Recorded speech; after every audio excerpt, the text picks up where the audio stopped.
ছাব্বিশের বিধানসভা নির্বাচনের ভোটের আগেই বাম যুবদের ঢল। উত্তর দিনাজপুর জেলা জুড়ে এবার সংগঠন শক্তি মজবুত করছে বাম নেত্রী মীনাক্ষী মুখার্জি থেকে বাম যুবরা।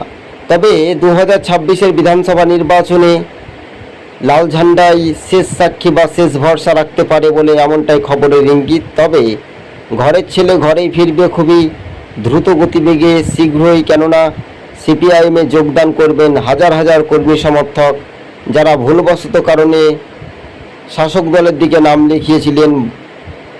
এবার কিন্তু তারা ঘরের ছেলে ঘরেই ফিরে লাল ঝান্ডায় ফিরে আসতে পারে সমহিমায়, এমনটাই সম্ভবত সূত্র মারফত খবর। দর্শক বন্ধুগণ, আপনারা দেখছেন 26 টিভি। আমাদের ইউটিউব চ্যানেলটি ভালো লাগলে প্রথম থেকে শেষ পর্ব দেখার পর অবশ্যই সাবস্ক্রাইব করে সঙ্গে থাকবেন। আজকে ছিল আমাদের এই পর্যন্ত প্রতিবেদন। তবে শাসক দলের মুড়ি মুড়কির মতো ঘরের ভাঙনে থাবা বসাবে সিপিআইএম নেতৃত্ব, এমনটাই খবরের ইঙ্গিত সূত্রে।